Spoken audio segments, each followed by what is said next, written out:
ನಮಸ್ಕಾರ ವೀಕ್ಷಕರೇ, ಸಿಗಡಿಯ ರೆಸಿಪಿಯನ್ನು ಕಡಿಮೆ ಅವಧಿಯಲ್ಲಿ ಹೇಗೆ ಮಾಡುವುದೆಂದು ನೋಡೋಣ.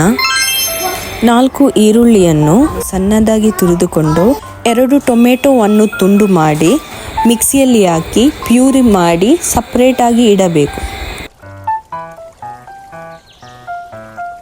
4 ಹಸಿ ಮೆಣಸಿನಕಾಯಿಯನ್ನು ತೆಗೆದುಕೊಂಡು ಅದನ್ನು ಸಹ ಸಣ್ಣದಾಗಿ ತುರಿದುಕೊಂಡು ಸಪರೇಟಾಗಿ ಇಡಬೇಕು.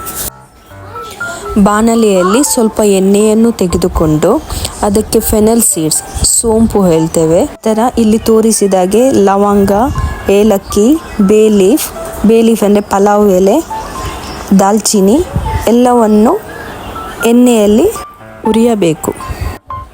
ನಂತರ ತುರಿದ ಈರುಳ್ಳಿಯನ್ನು ಸಹ ಸ್ವಲ್ಪ ಹುರಿಯಬೇಕು.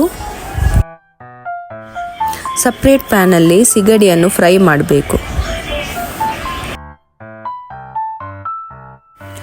ನಂತರ ಬಾಣಲೆಯಲ್ಲಿ ನಾವು ಈರುಳ್ಳಿಯನ್ನು ಹುರಿದು ಬ್ರೌನ್ ಕಲರ್ ಬರುವ ನಂತರ ಅದಕ್ಕೆ ಸ್ವಲ್ಪ ಅರಿಶಿನ, ಬಫತ್ ಪೌಡರನ್ನು, ನಂತರ ನಾವು ಪ್ಯೂರಿ ಮಾಡಿದ್ದೆವು 2 ಟೊಮೆಟೊಗಳ ಪ್ಯೂರಿ ಸಪ್ರೇಟಾಗಿ ಇಟ್ಟಿದ್ದೆವು, ಅದನ್ನು ಮಿಕ್ಸ್ ಮಾಡಿ ಹುರಿಯಬೇಕು. ಇದೊಂದು 10 ನಿಮಿಷ ಹೀಗೇ ಹುರಿತಾ ಇರಬೇಕು. 10 ನಿಮಿಷ ಬೇಡ, 5 ನಿಮಿಷ ಹುರಿತಾ ಇರಬೇಕು.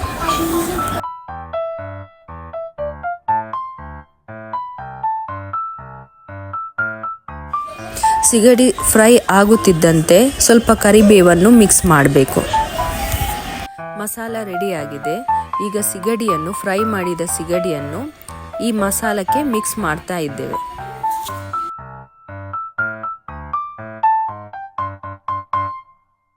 ಕೊನೆಯದಾಗಿ ಸಣ್ಣವಾಗಿ ತುರಿದ ಕೊತ್ತಂಬರಿ ಸೊಪ್ಪನ್ನು ಸಿಂಪಡಿಸಬೇಕು.